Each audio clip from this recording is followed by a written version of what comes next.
So while I was in Anambra, I was staying with my mom's people. My mom's family rallied behind me and gave me so much love and support. Uncle John, Uncle Jude, Uncle Oke, Uncle Ogie, Uncle Emeka, Auntie Vivian, Auntie Anne, Auntie Com, Auntie Oni. Thank you so much for all the love. To my cousins who were beside me, days where I just wanted to get into a fetal position and cry. Oni, you made me laugh. Chinenye, you are the best. Chijoke Ebuka, thank you so much for your love and your support. When I finally was cross-examined by their lawyers, the judge now said I had fulfilled my obligation and that I no longer had to come to Nigeria, to Anambra, for the court cases, that my lawyer can now take over on my behalf. And so I felt like I had done everything humanly possible to see that I followed my God, the God of justice, in making sure that I gave my evidence, my testimony, and did everything I needed to do to ensure that the court matter was being handled in the proper and legal ways. Leaving Anambra after a successful court appearance, I killed cross-examination. I'm so proud. I'm so happy to be through this process. I've really come a long way, and I give God the ultimate glory. Don't do evil. It doesn't pay. I just want to note that because nobody died, thank God, Josephine and Francis were eligible for bail, and the judge did grant them bail. I was a little bit upset because I did think that they should have spent time in jail throughout the court cases, but the Holy Spirit told me, Ifunaya, none of that matters.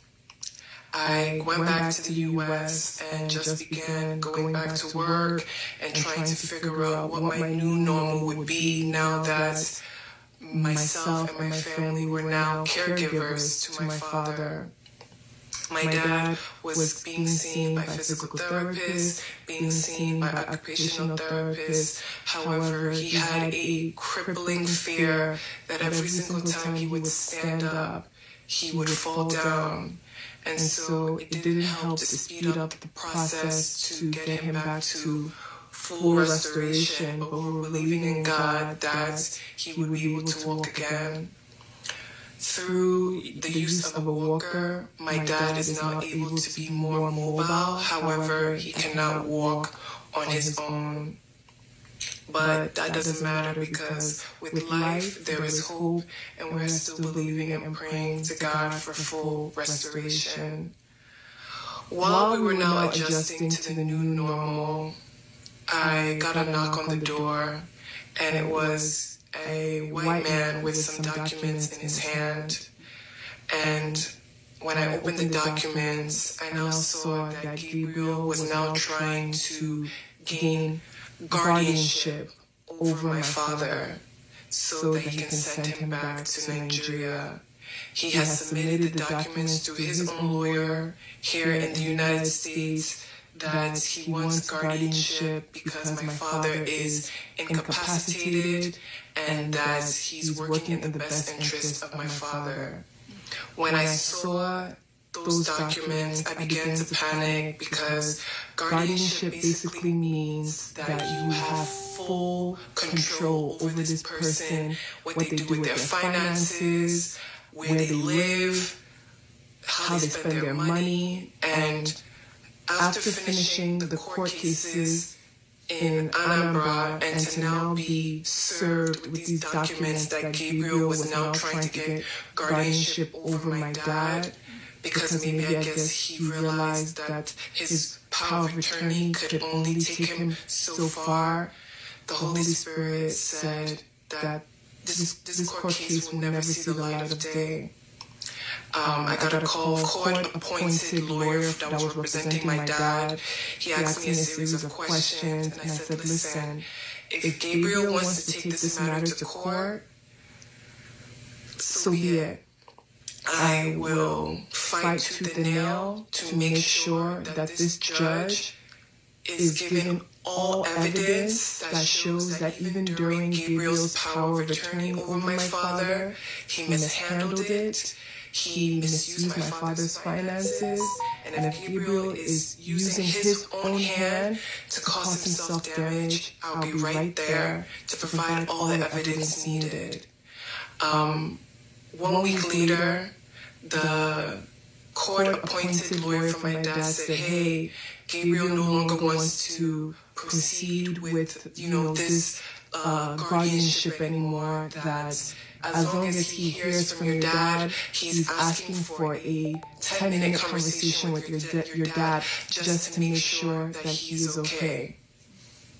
I said, Gabriel will never speak to my father. He will never have that right to have a 10-minute conversation with my dad. Where was that 10-minute conversation when my dad was locked up in the room?